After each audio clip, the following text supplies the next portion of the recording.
Eh bien, bonjour à toutes et à tous. Merci d'être présents pour la restitution de ces résultats. Marianne vous a déjà un peu présenté le contexte, mais je vais poursuivre en vous présentant le plan de la présentation. Donc, une petite intro. Ensuite, on parlera du profil des répondants, parce que ça vous donnera un petit point sur la méthode aussi qu'on a employée. Une deuxième partie sur les modèles socio-économiques et ce qui ressort des MSE Guidasso. Et ce sera après ce point 2 qu'on pourra lancer le premier échange sur Klaxoon. Ensuite, on parlera des trois piliers qui constituent les modèles socio-économiques. La santé financière des répondants Guidasso, les richesses humaines, donc à la fois salariés et bénévoles, les partenariats et les alliances. Et en fin de présentation, on abordera les forces et les faiblesses qui se dégagent du modèle socio-économique des Guidasso. Et enfin, on conclura ensemble, peut-être par un temps d'échange en vocal, si vous le souhaitez. Donc pour introduire un peu cette présentation, le contexte, en 2023, bah, vous le savez, le réseau régional PIVA devient le réseau national Guidasso. On avait déjà fait une enquête Orva en 2021 sur les PIVA pour faire un petit peu un recensement de tout ce qui se faisait sur la région des Hauts-de-France, sur les territoires au niveau des points d'information à la vie asso. Comme l'a dit Marianne, on a une enquête biannuelle qui s'appelle le baromètre anciennement de la santé financière des associations qu'on a fait évoluer en baromètre des modèles socio-économiques. On avait recruté une alternante l'année dernière qui a travaillé avec nous pour faire évoluer cet outil-là et aller au-delà en fait de la santé financière et de questionner les richesses humaines et les partenariats alliances des associations. On est à la quatrième édition, donc ce qui est super, c'est qu'on peut commencer à mesurer des évolutions sur le long terme dans la santé des associations. Euh, donc voilà, l'idée c'était vraiment de questionner le modèle socio-économique et puis c'est intéressant de regarder le modèle socio-économique des acteurs qui font de l'accompagnement et est-ce qu'ils ont des spécificités ou pas par rapport au reste des assos dans, vous le savez, un contexte de forte incertitude budgétaire avec peut-être des politiques d'austérité qui sont annoncées. Donc voilà, c'est intéressant de se poser, de voir quel était l'état des modèles socio-économiques Guidasso sur l'année dernière pour voilà, pouvoir anticiper sur la suite et les conséquences éventuelles des tensions qui sont en apparition. Alors, petit point méthodologique pour commencer, il faut en passer par là. L'enquête, on l'a menée de février à mai 2024. Donc, c'est des données qui datent du début de l'année dernière. La cible de l'enquête pour le baromètre général, c'était l'ensemble des associations en Hauts-de-France. Et comme l'a dit Marianne, on a extrait des données Guidasso. Le questionnaire, il était en 6 parties, rien de très impressionnant. Le profil de l'asso, la situation financière, les richesses humaines, les alliances, le modèle associatif, et ensuite des questions d'actualité qui portaient sur le lien avec les universités. Il y avait donc des questions qui permettaient de distinguer les guides asso des autres répondants, dans la question 11 et 12, savoir si la structure était labellisée guide asso, et on l'invitait à préciser si c'était un guide asso orientation, information, accompagnement généraliste ou accompagnement spécialiste. En tout, il y a 60 structures labellisées guide asso qui ont répondu au questionnaire. Donc il faut garder en tête, on n'a pas l'ensemble des guides asso, malheureusement. Après, l'échantillon était suffisant pour en tirer des choses intéressantes, mais il faut garder en tête que voilà, c'est pas un échantillon qui est tout à fait représentatif de l'ensemble des guides d'assaut, mais peut-être plus spécifiquement des accompagnements généralistes et spécialistes, on en parlera après. Puisqu'ici, vous avez le profil des répondants. Donc, en bleu, vous avez la composition de notre échantillon et en rouge, euh, l'ensemble des guides assos de la région des Hauts-de-France. Donc, par exemple, vous voyez que les guides assos, pardon, orientation ou guides assos information ont moins répondu que la moyenne, alors que les accompagnements généralistes et spécialistes ont plus répondu que ce qu'ils représentent en général dans la région. Donc là-dessus, on n'a pas pu corriger l'échantillon puisqu'il est assez faible. Mais voilà, c'est des choses qu'il faut avoir en tête pour l'analyse au fur et à mesure de cette présentation. Au niveau de la répartition géographique, on est plutôt pas mal. Les 5 départements sont bien représentés. Alors comme d'habitude, on a une surreprésentation du département du Nord dans les répondants, mais c'est habituel. Et puis un peu une sous-représentation des guides assos répondant dans l'Aisne. Voilà pour notre échantillon. Sur les modèles socio-économiques, on va pas refaire un long topo, mais juste vous redire, hein, c'est bien comment les associations, en fonction de leur projet, arrivent à mixer trois piliers. Donc le pilier de la santé financière, donc tout ce qui va être ressources monétaires, les subventions publiques ou privées, les cotisations, les dons, enfin tout ce qui va être vraiment financier. Ensuite, on a les richesses humaines, donc le bénévolat, le salariat, et en trois, les alliances et partenariats avec les différents acteurs du territoire, qu'ils soient publics ou privés. Euh, voilà, tous les partenaires en fait, et les autres associations aussi. Alors pour le baromètre, on s'est appuyé sur le paysage associatif français, qui est la grosse bible du monde associatif, qui est sorti par Viviane Tchernonog et Lionel Proto, hein, qui sont des universitaires, et qui nous fournissent plein de données en fait sur les associations au niveau national. Et eux, ils se sont appuyés sur à la fois leur enquête et des données de l'INSEE pour construire une typologie des modèles socio-économiques associatifs. Donc, ils en ont distingué sept. L'idée, c'est pas de rentrer dans le détail, mais de vous les présenter rapidement. Les associations qui ont des ressources monétaires diversifiées, en un. Donc, c'est celles qui arrivent à diversifier leurs ressources, mais qui sont plutôt sur un pilier vraiment financier. Donc, ils ont à la fois des subventions, des dons, des financements privés, des cotisations. On a les associations employeuses à financement public. Donc là, moi, ça veut dire ce que ça veut dire, hein, des associations qui sont très dépendantes des financements publics et qui emploient beaucoup de salariés. Les associations à financement par cotisation et forte intensité d'usage du bénévolat. Donc là aussi, ça signifie, bah voilà, peut-être des associations qui n'ont pas de salariés mais qui s'appuient sur les cotisations et le bénévolat. Les associations à ressources hybrides, donc là c'est un peu plus généraliste. Les associations avec des cotisations dominantes avec un apport de ressources d'origine publique. Donc ça, on va pas rentrer dans le détail parce que ça concerne assez peu les guides assos, les associations marchandes. Et enfin, le dernier, c'est plus des associations de la philanthropie, mais c'est des associations qui ont des financements avec des dons ou des recettes d'activités privées. Mais en fait, nous, c'est les deux premiers qui vont vraiment nous intéresser, les associations à ressources monétaires diversifiées et celles qui sont employeuses à financement public, puisque vous avez ce beau graphique qui vous présente sur chaque coin du carré les quatre types de guides asso. Donc on a les accompagnements généralistes en haut, orientation à gauche, information en bas, et accompagnement spécialiste à droite. Et puis on a essayé de modéliser à quel type de modèle socio-économique rattache quel type de guide asso. Donc vous avez ce graphique, en vert, c'est les MSE ressources diversifiées et employeuses. En rouge, c'est les associations employeuses à financement public. Donc, ce qu'on constate, par exemple, c'est que les guides asso information, ils sont beaucoup plus sur un modèle de financement public et ils n'ont pas beaucoup de diversité des ressources monétaires. Sur les accompagnements généralistes, on est plutôt sur un mix. À la fois, on a des associations qui sont plutôt financement public uniquement, et puis des associations qui sont plus diverses au niveau de leurs ressources monétaires. Et sur les accompagnements spécialistes, on est plus sur des guides assos qui ont des ressources vraiment diversifiées du point de vue financier, donc qui sont moins dépendantes au financement public, même s'il y en a toujours un petit peu, vous le voyez sur le graphique, qui sont uniquement à financement public. Donc on vous propose de réagir sur ces constats, si vous le souhaitez, via Klaxoon. Alors je ne sais pas si je peux vous partager en direct le Klaxoon pour voir s'il y a déjà des remarques. À ce stade, j'en ai pas. Euh, Effectivement, vous avez un carré qui s'appelle Profil des répondants et dedans, il y a quatre questions. Qu'est-ce qui vous étonne? Qu'est-ce que vous saviez déjà? Qu'est-ce qui vous interroge encore? Une remarque.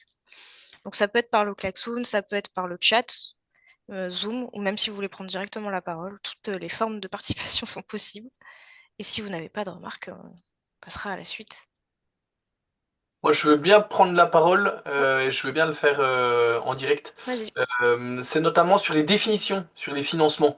Est-ce que la définition était suffisamment claire pour que le guide asso orientation, ou je pense accompagnement spécifique, puisse se dire, ah, j'ai à la fois des financements publics et à la fois aussi une diversité, qu'est-ce que je réponds? Tu vois ce que je veux dire sur la définition? Ça, c'était une question. Puis la remarque, mais je peux le mettre dans le klaxon si vous voulez, c'était la remarque qui revient encore, ce qui m'interroge encore, c'est c'est plus compliqué à mobiliser les guides asso information sur ce genre d'enquête. Et je me dis ça, peut-être il y a un lien à faire, notamment entre nous, guides asso accompagnement, pour bien rebasculer auprès des guides asso information localement, ce qui a déjà été fait. Mais voilà, moi je serais curieux de voir sur le territoire, par exemple du Pas-de-Calais, quels sont les guides asso information qui ont répondu. Voilà, c'était ça. C'est vrai, l'échantillon étant assez faible, orientation information, c'est vraiment ce qu'on a eu le moins, entre guillemets, par rapport à ce qu'il représente au niveau richesse des guidations en général.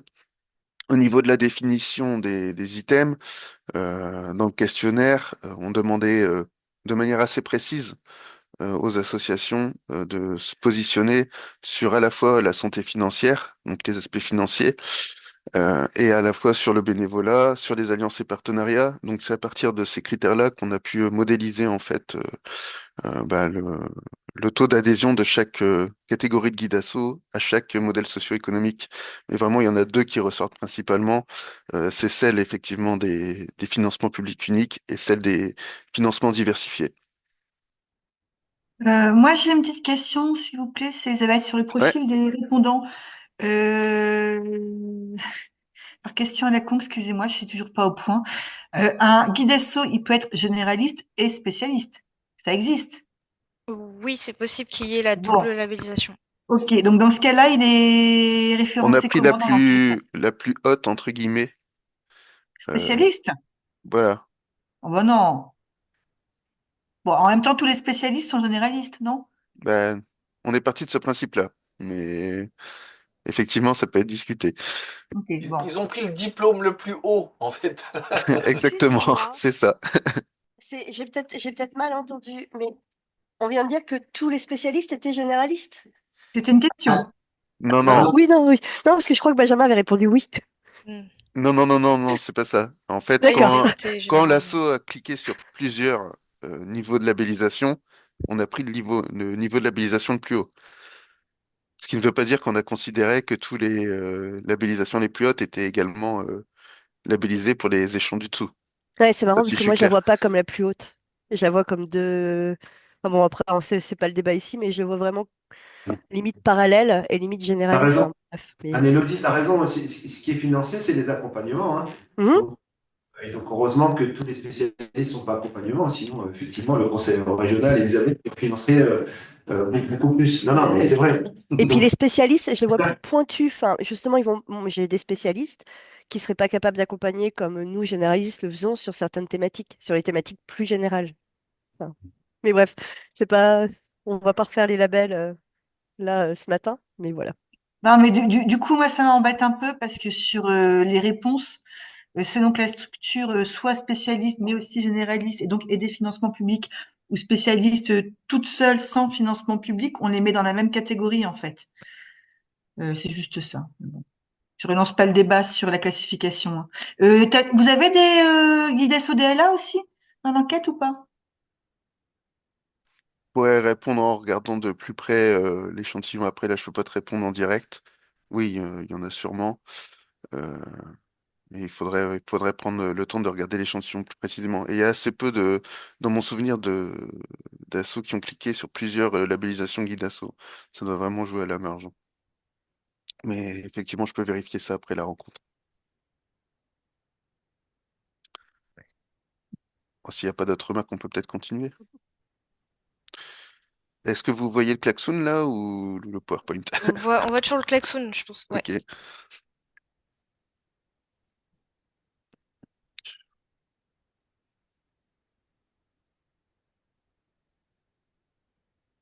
En tout cas, c'est bien, ça suscite plein d'échanges. Pas besoin de klaxon, finalement.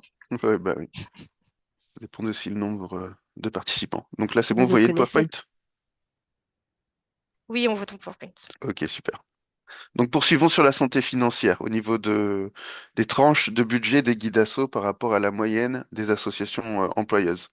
Donc là, en vert, vous avez nos répondants guides asso, en rouge, la moyenne des associations employeuses. Donc on voit qu'on est plutôt sur des tranches de budget assez élevées, notamment pour les associations qui ont plus de 500 000 euros de budget annuel. Ça représente 26% de notre échantillon, alors que c'est 12% des associations en France qui ont des budgets de plus de 500 000 euros. les associations employeuses. Donc on est vraiment sur une tranche plus élevée.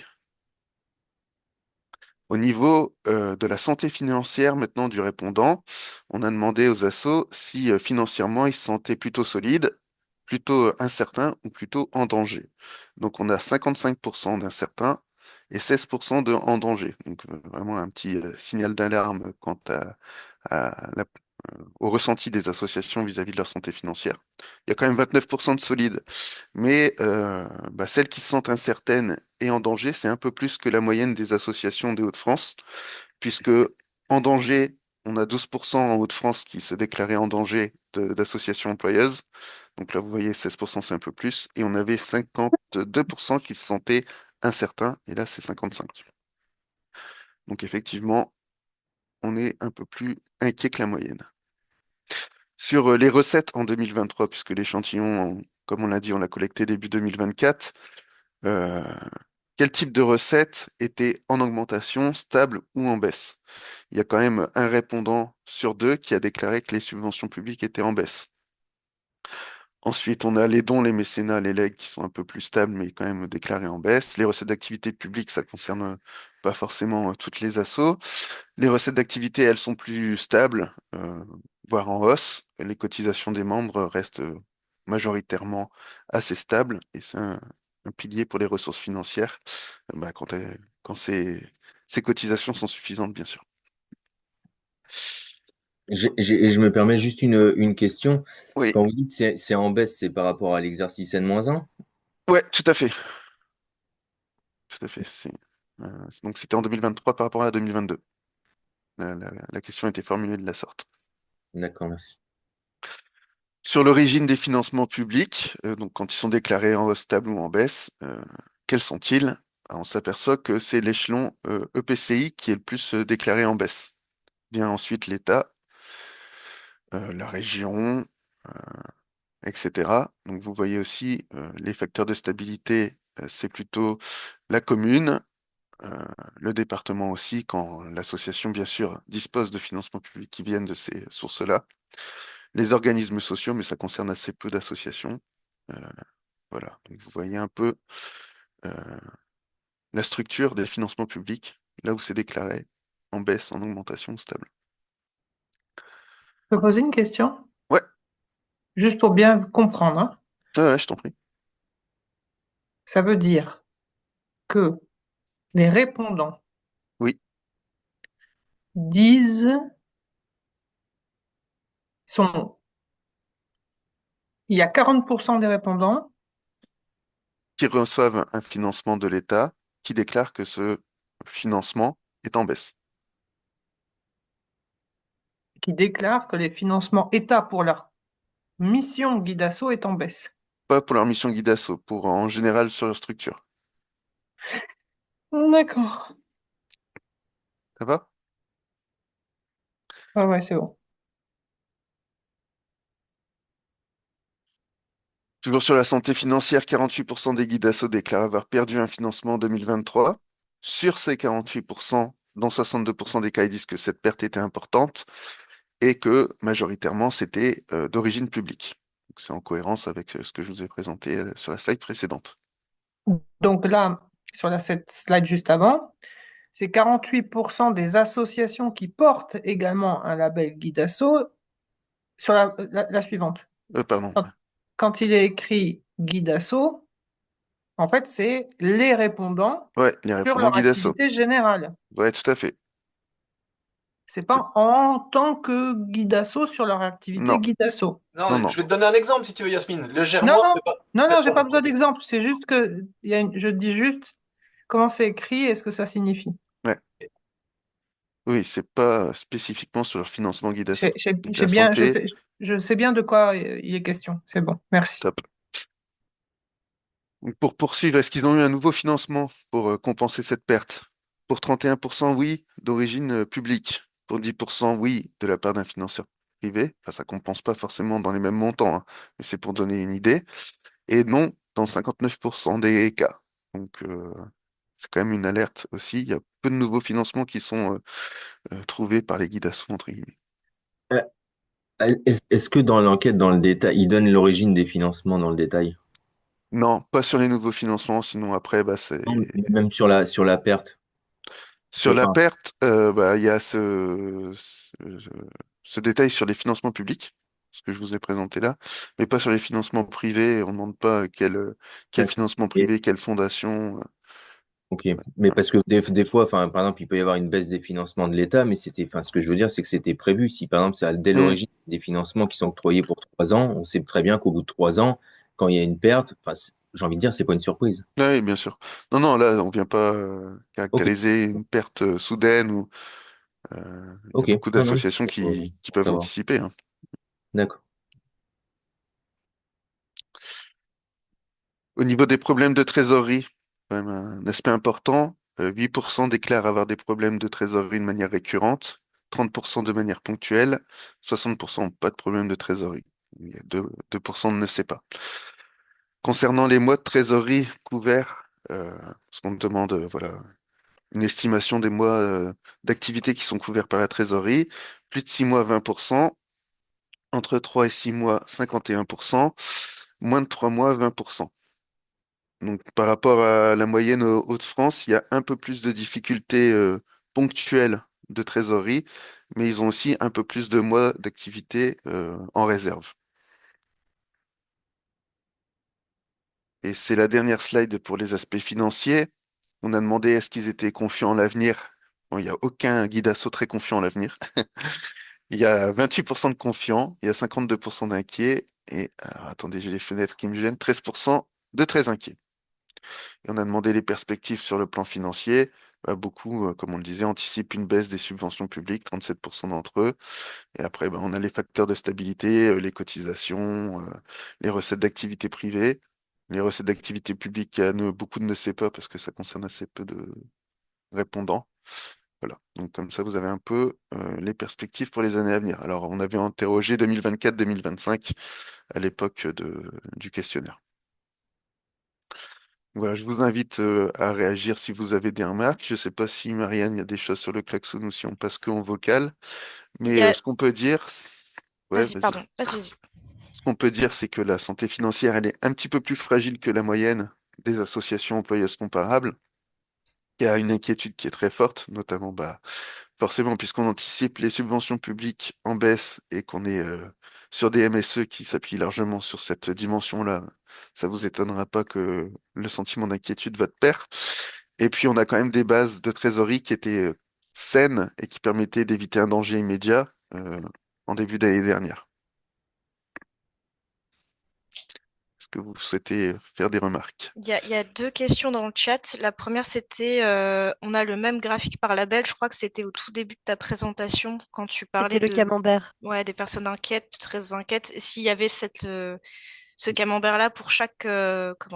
Euh, Parce Bah, que on là, pourrait le faire. Il y a assez peu de, enfin, faudrait voir l'échantillon parce qu'après c'est plus Oui, trop représentatif, quoi. Il y aura oui, vraiment oui. très peu d'assauts. Là, on est déjà Ok, que sur 60, donc j'aurais peur que ce soit pas très significatif de tout diviser en sous-population, quoi. d'accord. et est-ce que tu peux nous rappeler les dates? Je sais que c'était en février. Ouais, les dates précises C'était de diffusion. février-mai, je crois. 2024, février-mai Ouais. Février-mai. 2024. Ouais. D'accord, merci. Et après, sur le klaxon, il y a santé financière. Qu'est-ce que vous saviez déjà? Que les assos se sentent incertaines et en danger. Ça, c'est pas un élément Oui, de ouais, surprise. bien sûr. Mais ça permet d'avoir des chiffres, justement. Et je Oui, sais que le mouvement associatif régional s'est appuyé aussi dans les discussions avec des partenaires pour dire, voilà, les guides d'assaut sont un peu plus en danger que la moyenne. Ça permet quand même d'objectiver des ressentis qui peuvent exister, mais de savoir vraiment dans quelle proportion, effectivement, il y a une inquiétude ou pas. C'est un plus. Effectivement, on découvre pas toujours de nouvelles choses, et ça les confirme, en tout cas. Est-ce qu'il y a d'autres souhaits de remarques?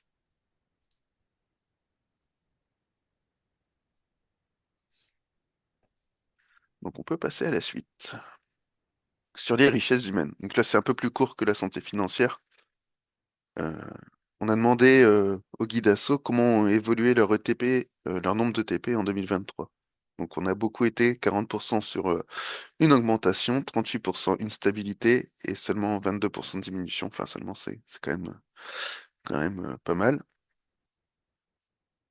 Et les perspectives au niveau de l'année 2024 et 2025, c'était plutôt une modération salariale, avec 66% des guides assos qui projetaient plutôt une stabilité. Et au niveau des augmentations-diminutions, ça s'équilibre, pardon, autour de 13-14%.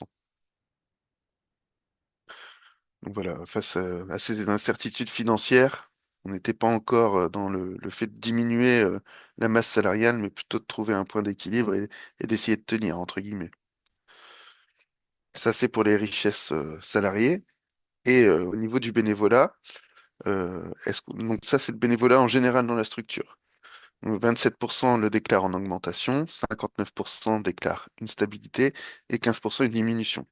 C'est un peu mieux que l'ensemble des associations comparables, puisque au niveau de l'augmentation, alors attendez que je retrouve mon chiffre. Ah oui, voilà. Il y avait 23% des associations employeuses de Hauts-de-France qui déclaraient une augmentation. Donc on est un peu mieux au niveau guide asso à ce niveau-là. Par contre, sur l'état de la gouvernance, on est un peu plus affaibli que la moyenne, même si la situation n'est pas alarmante, puisque 42% des guides asso déclarent que leur gouvernance est renforcée. 25% ne savaient pas se positionner, donc, et 33% d'associations, un peu plus que la moyenne, déclarent la gouvernance de l'association affaiblie. Donc à noter également pour les guides assos, quand on les compare aux autres assos comparables, c'est un peu plus de présence des jeunes au sein des gouvernances et des efforts aussi sur l'équilibre homme-femme, la parité au sein des gouvernances associatives. Donc pour l'instant, malheureusement, ça porte pas encore de fruits, en tout cas pour baisser le nombre de gouvernances affaiblies, déclarées affaiblies par les guides assos. Donc on vous laisse également réagir. Alors on récolte moins de données sur le bénévolat, hein. Je vais pas vous redire toutes les difficultés qu'on peut avoir à mesurer le bénévolat dans les assos. Par le moyen de questionnaire, il faudrait faire plutôt du qualitatif pour aller creuser ces aspects-là. Mais ce qu'on voulait vous dire, forcément, c'est la politique de modération salariale. Donc quand même les associations qui anticipent les difficultés à venir. Et donc c'est important pour la suite.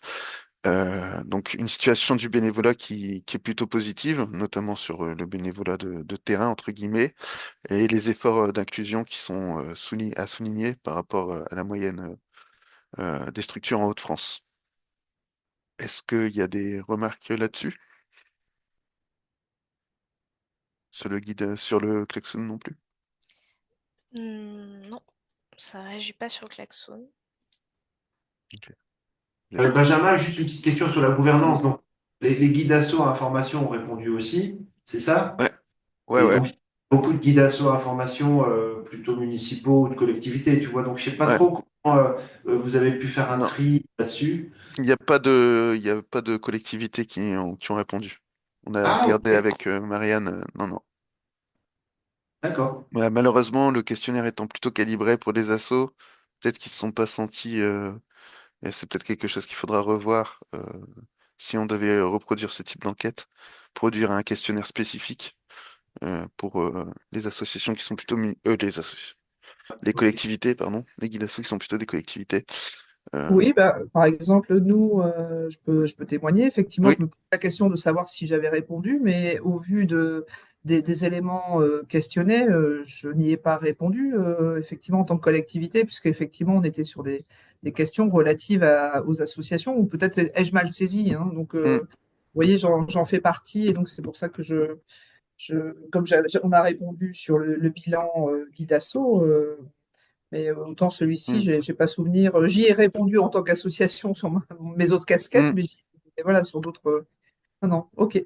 Ouais, l'idée, C'est c'était pour ça que vraiment. je réagis, Denis, parce que de fait, Ah ouais, tout à fait. C'est une question importante puisque le oui, bien réseau sûr. d'assos intègre de plus en plus de collectivités municipales ou intercommunales et donc effectivement, puisque l'enquête elle porte sur la santé des guides assos, c'est Mm. c'est- il y a un biais là-dessus qu'il faudra peut-être. Ben oui, mais après, voilà, la difficulté, c'est qu'un modèle socio-économique d'une collectivité, on peut pas vraiment le comparer, ouais, mais on peut pas même, à un MSE associatif, quoi. C'est pas du tout du même ordre. Donc il faudrait une enquête complémentaire à destination, des collectivités, mais d'une toute autre nature, quoi, parce que, effectivement, peuvent pas se placer, de la même manière sur les différentes modalités de réponse, etc. Puis ça n'aurait pas de sens, quoi, tout simplement, de mixer les deux.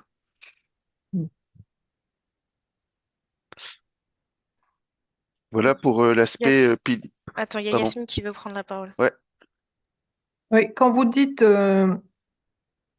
politique de modération salariale, ouais. vous voulez dire quoi exactement au regard des questions qui ont été posées? Bah, Est-ce que, que, est-ce que vous parlez de... bah, euh, c'est les niveaux de rémunération qui stagnent? non, non, c'est plutôt. Oui, c'est peut-être mal. Le terme est peut-être mal choisi. Ce que je voulais dire, c'était que on n'envisage plus d'augmenter le volume de TP dans les associations Guidasso, quoi. De recruter de nouvelles personnes, d'augmenter le temps de travail et donc la masse Oui, oui, salariale, quoi. d'accord, la Euh, masse. la masse salariale. Qu'il y Pas ait une l'évolution des modération niveaux des de salaires. salaire. Non, non. Du Après, coup, en plus, je suggère que ce terme soit modifié. ouais. Et puis, il y a un certain nombre de. Enfin, voilà. Il y a aussi les conventions collectives. On ne peut pas baisser le niveau Oui, des oui, rémunérations. Voilà. tout à Ok. fait. Mais effectivement, j'avais pas noté que ce terme pouvait porter à confusion. Merci, Yasmine. Sur le volet partenariat et alliance, donc là, c'était vraiment la première fois qu'on posait des questions là-dessus dans notre questionnaire. On a essayé de trouver une formulation adéquate. En fait, on a proposé plusieurs modalités de réponse sur différentes questions. Est-ce que mon association, je sens que mon association est connue, reconnue par les autres associations de mon territoire? Donc là, 100% des guides ont répondu oui, ce qui est plutôt rassurant. 94% des associations employeuses de Hauts-de-France ont répondu oui. Là, on est un peu supérieur. Je connais les autres associations de mon territoire, là aussi 100%, donc c'est plutôt bien dans le rôle de réseau.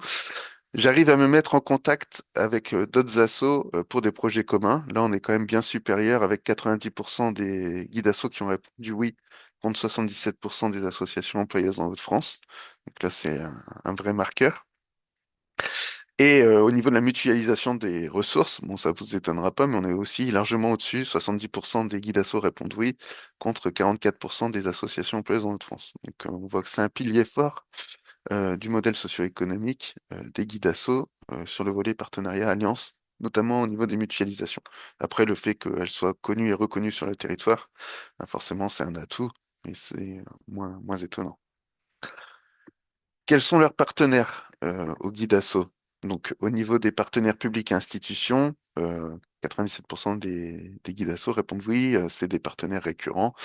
94% des autres associations employées en Hauts-de-France. Au niveau des associations, là aussi, on est un peu supérieur à la moyenne.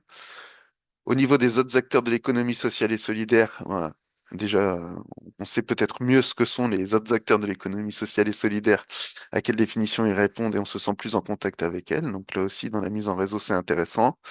Au niveau des fondations privées, là encore, même si ça représente que 42%, donc il faudrait peut-être augmenter, voilà, en tout cas les contacts avec les fondations privées pour pouvoir bien orienter les associations qui sont accompagnées par les guides assos. Bon, ce qui est marrant, c'est au niveau des entreprises privées. Là, on est très en dessous de la moyenne des associations employeuses, avec moins de guides assos qui se déclarent en contact avec les entreprises privées par rapport à la moyenne. Donc, ça peut être un point de travail, notamment pour accompagner les petites assos qui ont souvent besoin recours aux entreprises privées. Je pense à du sponsoring pour des événements, etc. De permettre aux guides assos d'être également en relation avec le tissu économique de leur territoire pour leur permettre d'orienter au mieux les associations accompagnées. Et au niveau de l'échelon territorial des partenariats, sans surprise, les guides assos sont un peu plus dans des échelons supérieurs, donc au niveau international européen que la moyenne, un peu plus au niveau national, et au niveau régional un peu moins, et au niveau local un peu moins. Euh, leur partenariat, ils ont vocation à le développer plus fortement dans des échelons supérieurs, territoriaux supérieurs par rapport à la moyenne des associations employeuses. Donc là aussi, ça les caractérise par rapport aux MSE, aux autres MSE associatifs.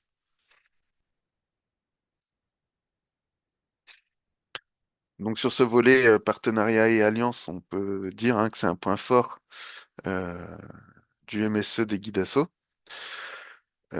Et effectivement, cette nécessité d'avoir des contacts plus nombreux avec les entreprises privées locales et aussi avec les fondations privées qui sont moins connues par les Guidasso. Donc il y a peut-être des actions à mener pour développer ces liens. Anne-Élodie, je vois Oui, que tu lèves ta main. bah oui, j'avais déjà mis à côté, mais comme tu reviens dans la conclusion, si ça m'intéresserait même d'avoir l'avis des guidations info qui sont présents là à la conférence. Euh, pour moi, la nécessité, enfin, je suis pas d'accord avec le terme nécessité d'avoir des contacts plus nombreux avec les entreprises privées locales, mais y compris les fondations, voire les acteurs de l'ESS. Les guidations orientation vont pas réorienter là-dessus. Puis c'est pas l'accompagnement n'est pas leur mission principale. Même les guidations en formation, l'accompagnement n'est pas leur mission principale. C'est rarement des structures d'accompagnement à la vie associative en général. Et qu'elles aient des contacts avec, très bien, c'est tant mieux, qu'elles se développent autant qu'elles peuvent. Mais je vois pas un guidation en formation qui est censé délivrer les informations de base aux associations. Peut-être qu'elle pourrait lui dire, vous pouvez aussi contacter des fondations, aller sur le site appel à Hmm. projet ou autre, mais je ne la vois pas aller plus loin dans cette démarche. Alors que de la part de guidation accompagnement généraliste ou spécialiste, oui. Et donc je me demande si le fait que les chiffres soient plus bas, c'est pas parce que c'est uniquement les accompagnements généralistes et les accompagnements spécialistes qui ont dit oui, on a des contacts avec les acteurs de l'ESS, les entreprises privées et compagnie. Je pense à mes spécialistes, enfin, mes informations et mes généralistes. Voilà, j'en vois bien certains orientés, accompagner des associations à aller demander des fonds privés, mais pas les informations. Hmm. Mais il Donc s'agit c'est pour ça. pas forcément de chercher des fonds privés, hein, c'est Oui, d'établir des d'être en contact. contacts, d'être voilà, en connaissance du tissu local pour permettre d'accompagner au mieux. Mais effectivement, c'est pas forcément le rôle des guides à orientation information, mais plutôt de ceux qui font un accompagnement plus poussé des structures. Puisque manifestement, quand on les compare à la moyenne des Hauts-de-France, bah, les autres structures, euh, en tout cas, enfin, ça dépend aussi des secteurs, hein. Là encore, on est dans une approche généraliste. Mais j'imagine que dans le sport, par exemple, il y a une nécessité de pouvoir être en contact avec les associations pour organiser, avec les entreprises pour organiser des événements, etc. Bien sûr, il faudrait aller plus finement là-dessus, hein. Ouais, mais comme tu dis, c'est un petit échantillon, donc Hmm. on peut pas s'amuser à découper. Est-ce qu'il y a d'autres remarques?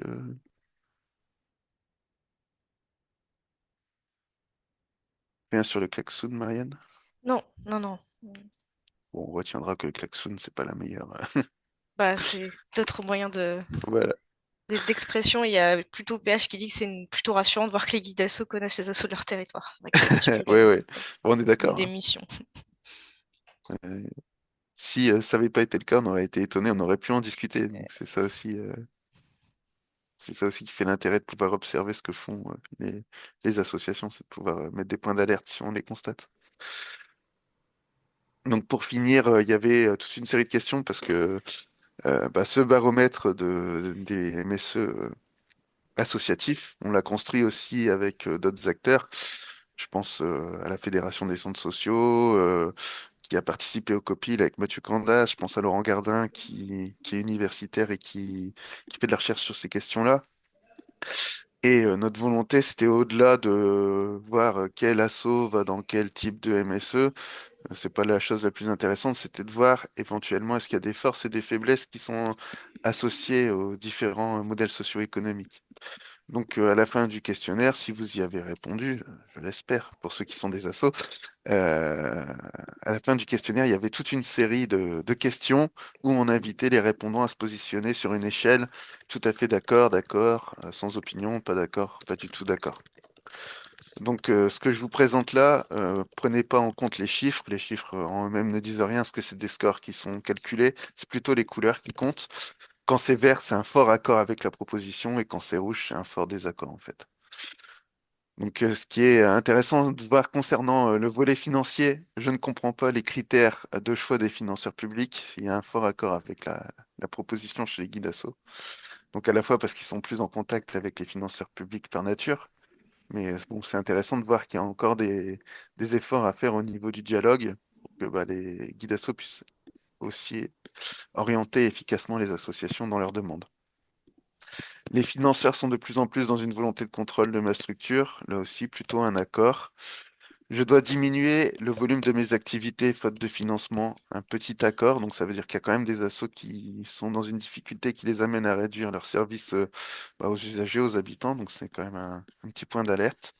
Et ça risque pas de s'améliorer, entre guillemets, mais bon, ça on attendra plus tard. Je dois faire participer financièrement plus fortement les usagers. Donc on est sur un point d'équilibre, ça veut dire qu'il y a des associations qui le font, d'autres qui ne le font pas. Mais là aussi, c'est bah, un peu une atteinte au service qui est rendu aux usagers si on cherche à augmenter leur participation financière. J'arrive à trouver de nouveaux moyens pour financer ma structure, bah, plutôt un petit désaccord, mais ça c'est en cohérence avec ce qu'on a vu hein, sur les chiffres, les nouveaux financements. Il y a quand même 60% des associations qui n'y arrivaient pas à trouver de nouveaux financements.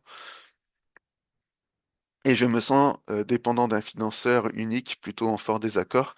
Donc bon, c'est ce qui est plutôt pas mal, c'est qu'à la fois, si des guides asso peuvent sentir que des financeurs, il y a une petite volonté de contrôle, et ben ils se sentent pas dépendants d'un financeur unique. Il y a plusieurs financements publics et ils peuvent jouer là-dessus pour, voilà, pour garder leur capacité à innover, à proposer des choses nouvelles, etc.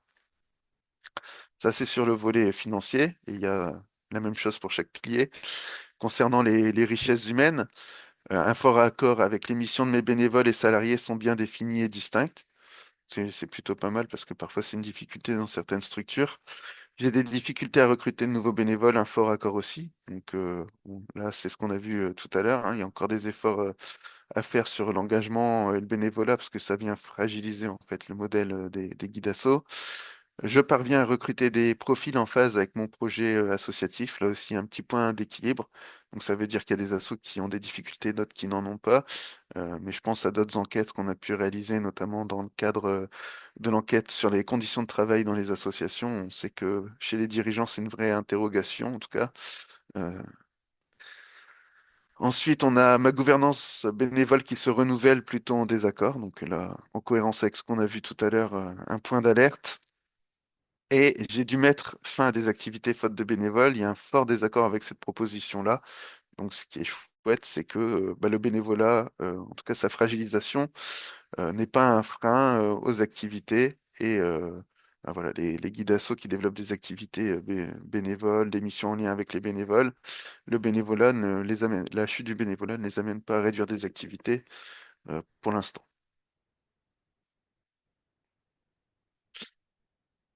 Concernant les alliances et les partenariats, je sais solliciter les acteurs de mon public, de mon territoire, donc fort accord, c'est super, entre guillemets. Face à des difficultés, je peux compter sur le soutien de mes partenaires. Donc là aussi, c'est une force du MSE, Guidasso, bah, d'être en réseau. On l'a pas dit, mais se déclarent forcément les Guidasso beaucoup plus en réseau que la moyenne des associations, ce qui est tout à fait logique. Et je les appartiens au réseau Guidasso, donc le contraire serait étonnant. Je sais mobiliser les entreprises de mon territoire sur le projet, bah, plutôt un fort désaccord, et je me sens isolé dans mes activités, bah, c'est cohérent, c'est plutôt un fort désaccord. Donc voilà, ça confirme un peu ce qu'on a dit précédemment. Et enfin, on arrive sur la dernière slide chiffrée de cette présentation. Concernant le projet associatif, je me sens capable d'innover et de monter de nouvelles actions, de nouveaux projets fort accord. Donc le projet associatif, de ce point de vue-là, il est conservé, il est innovant, donc c'est aussi quelque chose de très positif. Je dois ajuster mes actions en fonction des critères des financeurs, là aussi fort accord. Donc là aussi, on voit qu'il y a quand même des jeux face à la raréfaction des financements pour faire bien correspondre ces actions et bien entrer dans ces critères. On sait aussi, et on l'a vu tout à l'heure, que les critères sont parfois mal compris. Donc là, il y a peut-être aussi un petit facteur de difficulté. Donc j'ai bien défini mes objectifs à court, moyen, long terme. Donc là aussi, fort accord, ce qui est plutôt positif. Ça veut dire qu'à la fois, il y a le projet associatif, mais il y a la vision stratégique qui est là.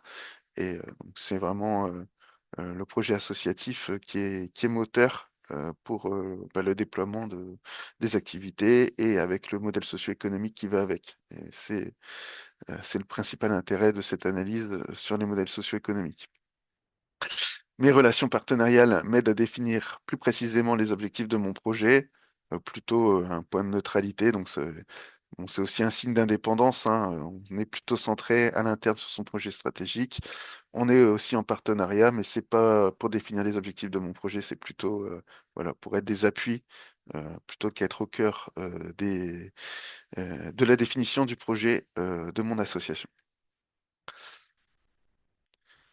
Donc pour finir là-dessus, les réponses des guides asso, elles sont quand même en cohérence avec le statut d'employeur. Il n'y a pas de différence très très marquée. Les forces et les faiblesses, en tout cas, qui se dégagent du MSE des guides asso, eh ben, elles sont plutôt intégrées et le projet associatif qui ne présente pas de points d'alerte majeurs, en tout cas qui ressortent de l'enquête. Est-ce que vous souhaitez réagir sur ces forces et faiblesses ou j'arrive à la conclusion, on prend un temps de discussion ensemble? Pas de réaction particulière sur le klaxon, Marianne? Non. Et je regarde le chat non plus.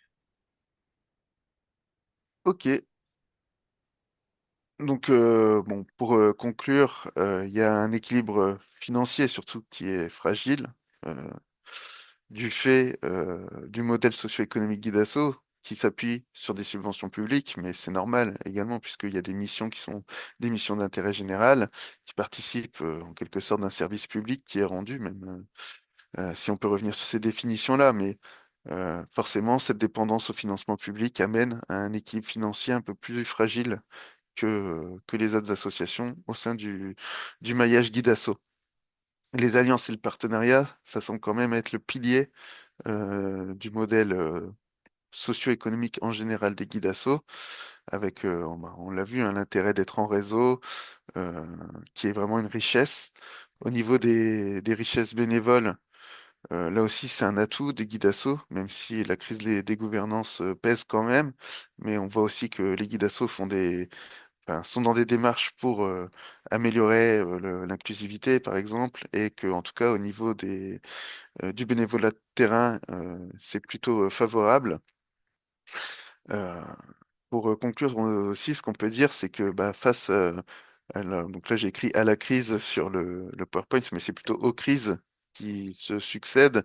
On pense à la crise sanitaire, bien sûr, mais la crise de l'inflation, etc.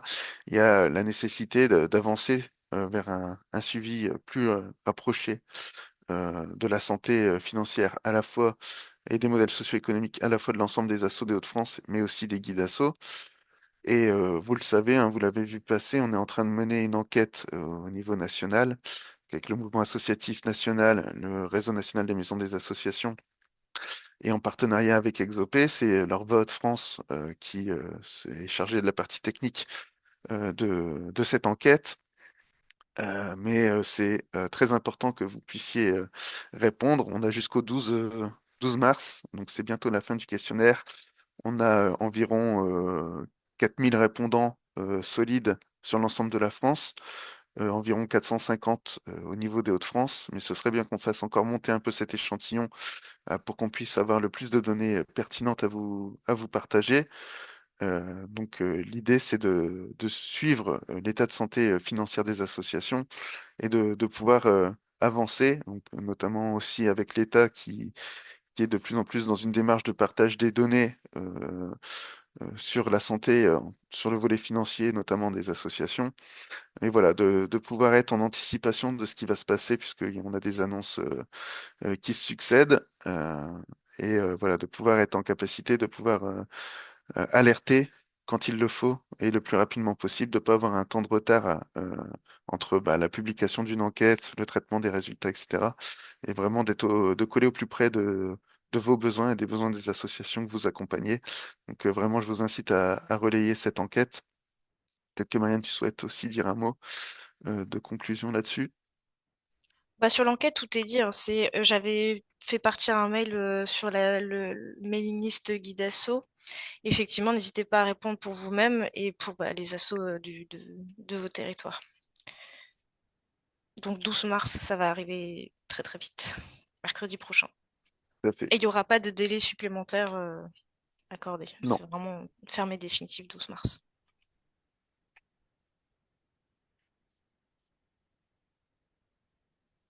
Tu as fini la présentation, Benjamin, Oui, sur ouais, l'enquête. tout à fait. Bah, on peut peut-être quitter le partage d'écran et puis voir si les personnes ont envie de réagir. Oui, n'hésitez pas à réagir, toujours pareil, sur les différents supports à dispo.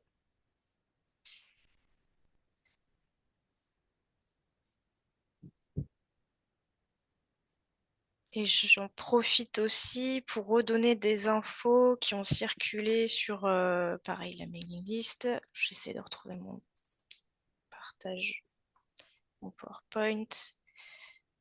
Pas du tout.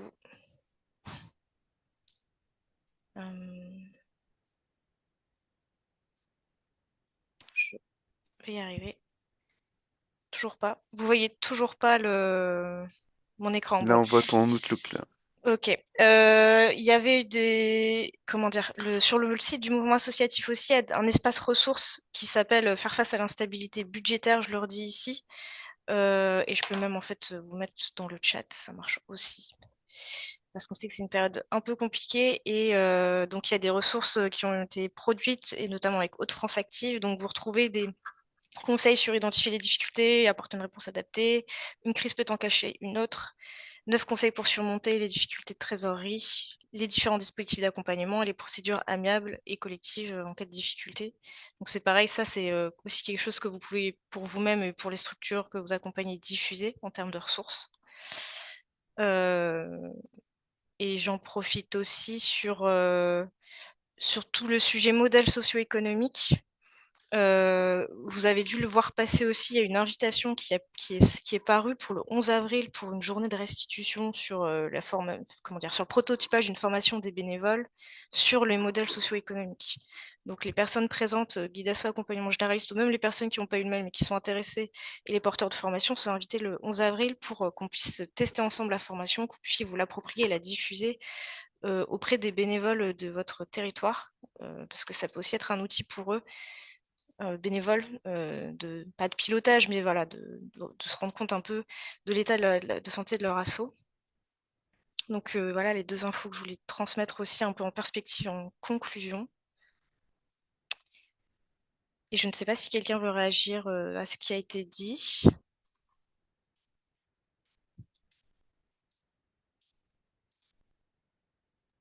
Peut-être une information supplémentaire dans l'enquête nationale là, qui est en train d'être diffusée. On demande aussi aux associations qui à la fois récolter des données généralistes sur l'état de santé des assos et puis de leurs inquiétudes, mais il y a aussi une partie, on repère des associations qui sont très en difficulté et qui souhaitent être contactées. Et ça, c'est un outil intéressant. On a partagé, en tout cas avec le Mouvement associatif Hauts-de-France, la liste des associations qui souhaitaient être contactées se sentant en difficulté immédiate. Donc j'imagine que certains d'entre vous sont mobilisés là-dessus. euh, pour des associations qui appartiendraient à votre territoire, à votre secteur.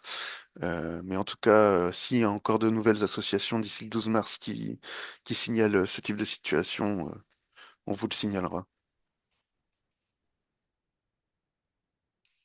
Et pardon, tu viens peut-être de le dire, mais il y aura une restitution des résultats en Hauts-de-France sur Ouais, cette enquête. C'est ça que tu as dit, ouais, ouais. peut-être? Non, non, c'est pas ça Ah, que j'ai dit, ok, bon, mais bah voilà. c'est un ajout intéressant. Effectivement, ben il y aura un webinaire de présentation des résultats de cette enquête nationale qui se présente pas du tout comme ce que je viens de vous présenter là, qui est vraiment axé en plus sur la santé financière parce que c'est ça l'inquiétude numéro un du moment. Puis il y avait une foultitude d'annonces aussi à l'époque où on a construit l'enquête. Donc voilà, c'est plutôt sur cet aspect finance et relations aux collectivités, aux subventions publiques que se porte le questionnaire.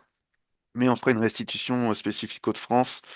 Et puis, bah, ce qui est cool avec notre baromètre biannuel, c'est qu'on aura aussi un peu des données pour comparer dans le temps comment on se situe aujourd'hui par rapport à l'année dernière, voire précédemment. Donc voilà, là aussi, bah, c'est une richesse d'avoir toutes ces données-là en Hauts-de-France. C'est un travail à poursuivre.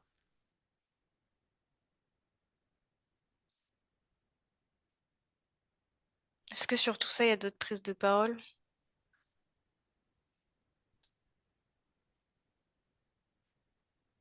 Bon. Bon, on va dire merci.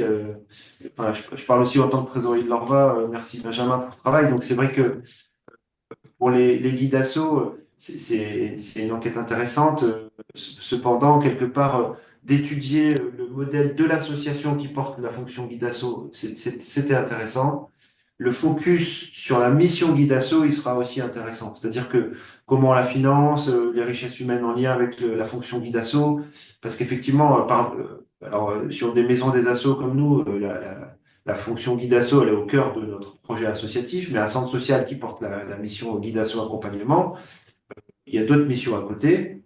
Et donc, étudier comment cette fonction guide asso accompagnement notamment, ou information et orientation spécialiste, comment elle s'intègre dans le projet associatif et comment dans ce projet associatif, sur le volet financier, humain et partenariat, elle est aussi consolidée. Parce que là, on a une réponse assez généraliste sur l'association, tu vois, qui porte cette fonction. Nous, on le voit, on a eu un temps d'échange tout à l'heure avec les guides asso des Hauts-de-France. Cette fonction guide asso, on a eu les Prava, on a eu les PIVA, on a guide asso. Et avec l'arrivée du niveau orientation-information, les guides d'action accompagnement notamment ont une charge de travail qui augmente, tant mieux, parce que ça veut dire qu'on est alimenté par des associations qui sont envoyées et orientées par orientation et information. L'essaimage prend du temps, la participation à la vie du réseau, ça prend du temps, le relais d'enquête, ça prend du temps, il y a des chantiers, la transition écologique, numérique, donc au sein d'associations qui portent la fonction guide asso, le volume de travail, la charge, elle est de plus en plus importante. On le voit bien. Tant mieux, c'est parce qu'il y a un besoin important aussi du monde associatif en France et en Haute-France, mais on le voit. Pour moi, les inquiétudes aussi, elles sont liées au fait que le travail que nécessite la mission guide asso, il n'est pas forcément rémunéré à la hauteur d'eux. Donc, les structures qui choisissent de porter cette fonction, elles sont parfois un peu inquiètes du fait que ça les dépasse et qu'on ne peut pas répondre à tout. Voilà, c'était peut-être, voilà, moi, c'était un peu mon retour. Ouais, merci Denis, ça donne des perspectives intéressantes dans ce qu'on pourrait aller creuser aussi. Je pense que l'enquête par questionnaire, là, enfin là, c'était intéressant d'avoir une vision globale, effectivement, pour partir du global pour aller au plus précis. Mais effectivement, ça mériterait une démarche d'enquête plus quali, d'aller questionner les guides assos sur l'articulation des missions spécifiques guides assos avec le reste de la vie de la structure. Et c'est carrément intéressant pour creuser plus par la suite, à voir sous quelle modalité, mais merci pour cette remarque. Et je permets de rajouter que c'est vrai que souvent la mission guide asso accompagnement généraliste, celle qui est financée, c'est un petit bout et c'est d'autres financements qui viennent compléter aussi cette mission-là. Donc si on voit qu'il y a des financements qui baissent par ailleurs de l'État, des collectivités, etc., ça fragilise aussi cette mission qui est déjà euh, financée, pas sous-financée, mais disons, voilà, qui permet pas d'absorber toujours la charge de travail. Donc ça vient, on a ce constat-là général que ça peut venir fragiliser la structure, ces baisses-là de financement. Mais oui, on pourra faire une analyse plus précise de la de Guidez. Et sur la question des guidations information, pour le coup, ils n'ont pas de financement Oui. directement lié à cette fonction information. Néanmoins, il y a quand même des richesses humaines qui sont mobilisées au sein de collectivités notamment, ou du partenariat qui est mobilisé sur le territoire. Donc, il faudra qu'avec l'ARVA, on arrive aussi à voir dans quelle mesure. Alors, c'est pas le MSE dans sa globalité, puisque la partie financière, elle est moins présente, puisqu'ils n'ont pas de fonds GEP ou choses comme ça. Mais en entendant, une collectivité, une interco qui prend la mission information, elle va mobiliser du temps de travail de l'agent et elle va mobiliser du partenariat. Donc, c'est quand même intéressant aussi de mesurer ça.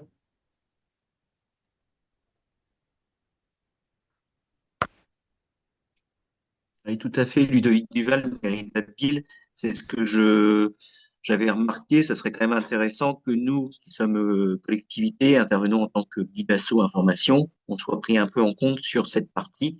Il faut aussi qu'on valorise auprès de nos collectivités le temps qu'on passe sur ces missions.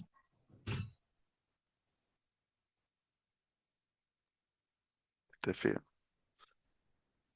Ça donne des perspectives intéressantes. pour continuer à approfondir. Est-ce qu'il y a d'autres interventions? En tout cas, tu es félicité, Denis, pour ton intervention sur France Inter, sur la santé des associations. Bravo. Bah alors zut, moi j'ai pas vu ça. Je veux bien le. J'étais en train de rechercher le lien, je suis tombé dessus par Je veux hasard, le c'était mercredi. lien. C'était mercredi il y a 9 jours là, sur le flash de midi, en plein flash de midi, Denis Dalien, je dis mais c'est pas possible. Donc voilà, j'ai essayé de retrouver le lien, mais j'ai pas trouvé. Mercredi dernier. Ouais, non, non, mais c'est parce qu'on avait une réunion avec le mouvement associatif. Est arrivé Fréquence Nord. Alors maintenant, ça s'appelle Ici. Donc, c'était pas prévu. Enfin, c'était prévu qu'ils viennent, mais c'était pas prévu que moi, je parle en particulier. Ils ont interviewé plusieurs personnes, dont moi. Et c'est passé sur France Inter après, mais je ne savais pas. Donc voilà. Et donc, il n'arrête pas, Pierre-Henri, de charrier avec ça. Bon, Ah t'inquiète, si, moi j'avais pas vu ça. J'ai vu d'autres prises de parole, mais du coup, je suis preneuse. Ou alors je cherche Denis Dalluin, France Inter, c'est ça? Non, si tu fais ça, tu auras mon dernier album. Attention. Ah oui, avec l'IA. Voilà. Je t'ai envoyé le morceau. Ok. Ouais, merci beaucoup, Laura, pour Merci à ce tous. travail qui est toujours conséquent et qui permet aussi de, même s'il y a évidemment, on n'est pas sur un système de mesure instantané hein, de l'état de l'économie des organisations, mais c'est bien la fonction du travail d'observation et sa distinction avec un système de monitoring en instantané qui n'existe pas. Donc, euh, voilà, c'est aussi un autre sujet. Et donc, c'est très important d'avoir ces éléments de connaissance consolidés euh, pour, euh, pour agir. Donc, merci beaucoup.